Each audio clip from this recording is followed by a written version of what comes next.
শীতকালে ডিম ও ফুলকপি দিয়ে এই মজার তরকারিটা খেতে আমরা সবাই পছন্দ করি। শীতকালে গরম ভাতের প্লেটে তরতাজা ফুলকপি দিয়ে ডিম রান্নার স্বাদই কিন্তু আলাদা। এই রান্নাটা যদি আপনি যাকে খাওয়ান না কেন, বড় বড় মাছ মাংস কিছুই খুঁজবে না আপনার পরিবারের অন্যান্য সদস্যরা। ফুলকপি খেতে ছোট বড় সবাই পছন্দ করে। চলুন তাহলে আজকে এই মজাদার রান্নাটা আপনাদের সাথে শেয়ার করি আমি কিভাবে রান্না করেছি। আসসালামু আলাইকুম, আমি ফারহানা। আমার Facebook page Farhana's cooking house এবং ইউটিউব চ্যানেল ইয়াম্মি কুকস পরিবারের সবাইকে আরেকবার স্বাগতম। বন্ধুরা, আমি একটা ফুলকপিকে এভাবে মাঝারি সাইজ করে কেটে নিয়েছি। তারপর একটু লবণ হলুদ দিয়ে ফুলকপিটাকে সিদ্ধ করে নিয়েছি। জাস্ট 2 মিনিট সিদ্ধ করে নিয়েছি। আমি ডিমটাকে সিদ্ধ করে নিয়েছি। ডিম সিদ্ধ করার আগে ডিমগুলোকে ভালো করে ধুয়ে নেবেন। তারপর একটু লবণ দিয়ে সিদ্ধ করলে ডিমগুলো চোলার সময় কিন্তু চামড়াটা উঠে যাবে না। এখন একটু লবণ, একটু হলুদ আর সামান্য একটু মরিচ গুঁড়া দিয়ে ডিমগুলাকে আমি একটু ভেজে নিচ্ছি। ডিম ভাজার তেলে এখন দিয়ে দিচ্ছি আমি ভাপিয়ে রাখা ফুলকপি। আমি যে ভাপিয়ে রেখেছিলাম এই ফুলকপিটা, এই নিয়মে আপনারা একটু ভাপিয়ে ডিপ ফ্রিজে রেখে 6 মাস জুড়ে কিন্তু খেতে পারবেন। এখন আমি একটু লালচে করে ভেজে নিচ্ছি।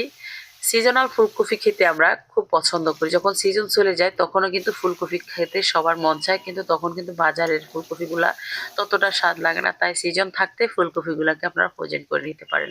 প্রথমে আমি একটু দারচিনি, এলাচ, 2টা তেজপাতা দিয়ে দিয়েছি। এরপর দিয়ে দিলাম হাফ কাপ পেঁয়াজ কুচি, দিয়ে দিলাম আদা রসুন পেস্ট দিয়ে আমি এটাকে আরও 2 মিনিট ভেজে নিব যাতে আদা রসুনের কাঁচা গন্ধটা চলে যায়।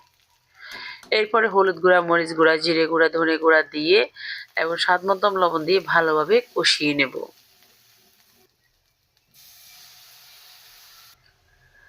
তারপর দিয়ে দিচ্ছি আমি এখানে হাফ কাপ গরম পানি। গরম পানি দিয়ে আমি মশলাটাকে আরও 2 মিনিট কষিয়ে নিয়েছি। এখন ভেজে রাখা ফুলকপি আর ভেজে রাখা ডিম দিয়ে আমি এটাকে ভালোভাবে আরও 2-1 মিনিট এভাবে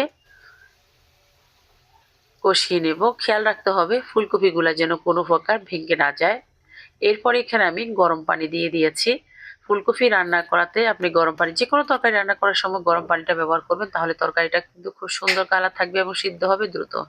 সাথে দিয়ে দিয়েছি 2টি কাঁচা টমেটো। ব্যাস তৈরি হয়ে গেল সবচেয়ে মজাদার ফুলকপি রান্না। তারপর স্বাদের জন্য দিয়ে দিচ্ছি সুন্দর একটা ফ্লেভার, গ্রান ছড়িয়ে পড়বে, ভাজা জিরে গুঁড়া দিয়ে দিলাম। এরপর ফ্রেশ ধনেপাতা কুচি দিয়ে দিলাম।